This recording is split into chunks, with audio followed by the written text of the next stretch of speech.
Hello and welcome to another Demon 212 VC review. Today I'm going to be having a look at Dynamite Headdy on the Sega Mega Drive / Genesis, depending on where you live. Dynamite Headdy is a platforming game from the very weird but very wonderful Treasure. Quite frankly, I think they're a fantastic developer. I love what they do with it, and you may think this is all just filler. Well, it is, because I couldn't skip any of that. Here we go then. Onto the options and the starting game thing. Basically you've got, as I say, the options where you can change controls and like, but other than that there's nothing else to do.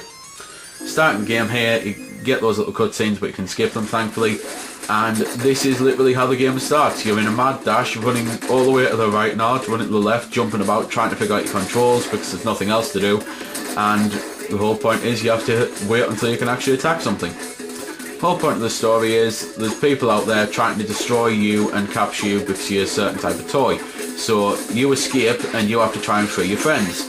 Here's the first enemy or boss type thing. It's a robot and I've got to hit the attack button, which as you can see I'm throwing my head about, and that is how you attack people. You headbutt them and I have to use that to kill them.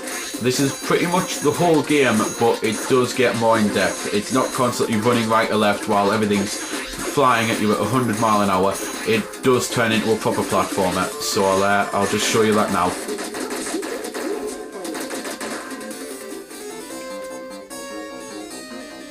Here we go then. Here's the actual platforming parts of the game.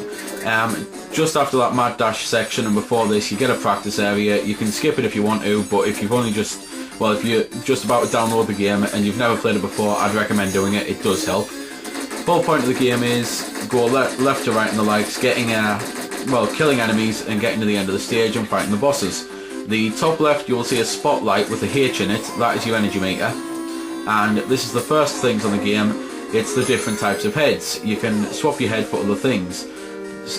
If you want to get rid of one of your heads at any point, then there's actually a button for it, because you've got your jump button, you've got your head throw button, and you've got the button to cancel a head.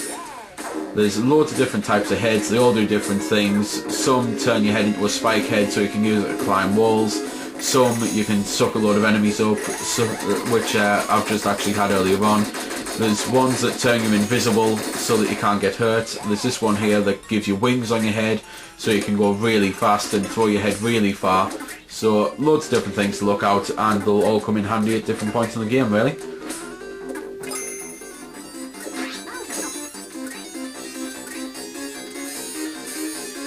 Other than the different heads and the very weird and unique world that you're in, being that it is a treasure game, there's nothing really different about this platforming game compared to other platforming games. You still have to go side-scrolling left to right and get the end of the level, and then you'll get onto another level, and then eventually you'll have to do bosses. So nothing really different there, but it still is a very fun game, especially if you do like platformers. Here you've got several choices. You can either turn into a small Dynamite Headdy and take the bottom route, or you can get the spike head I was showing you earlier on and climb up to the top. So that's pretty cool. It gives the game a little bit more lifespan because there are areas where you can do different things to solve the puzzles.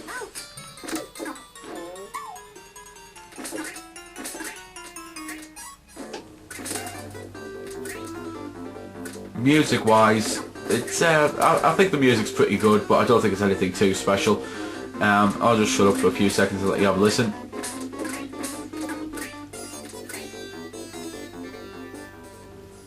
There we go. This music here is pretty much standard. Every time you hear it, it means there's a boss section, and this cat always has something to do with the bosses. Each boss can be killed in a different way. This one here, it will actually come up and give me a bit of a hint. And now you might notice the spotlight in the top right of the corner rather than the top left with an E on it, and that is the boss's energy limit. So the persons came along and told us the hint that I need to hit his tail, so I've just put my hammerhead on so that I can hit him with a lot more force now.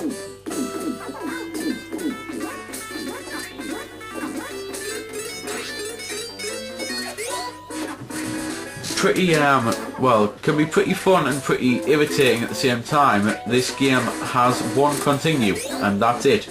You can't actually get any more continues than the first one that you start with.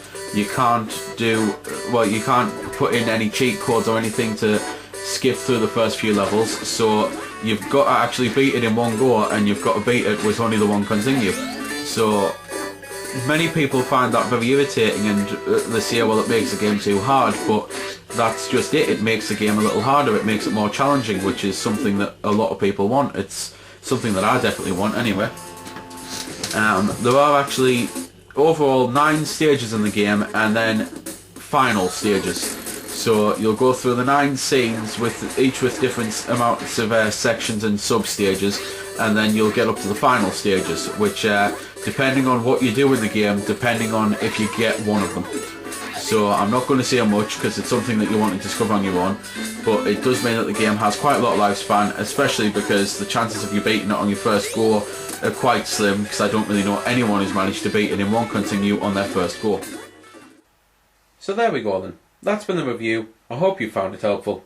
I don't score the games because that's based purely on opinion, so instead I'll leave you to make your own mind up. So thanks for watching, and if you've got any questions about the game that I didn't answer in the vid, or that hasn't been answered in the comments, then feel free to ask and I'll help if I can. Also, if you did find it helpful, don't forget to check out my channel, because there's plenty more like this up there, and don't forget to subscribe because there'll be plenty more to come as well. So until next time, this has been Demon212, signing off.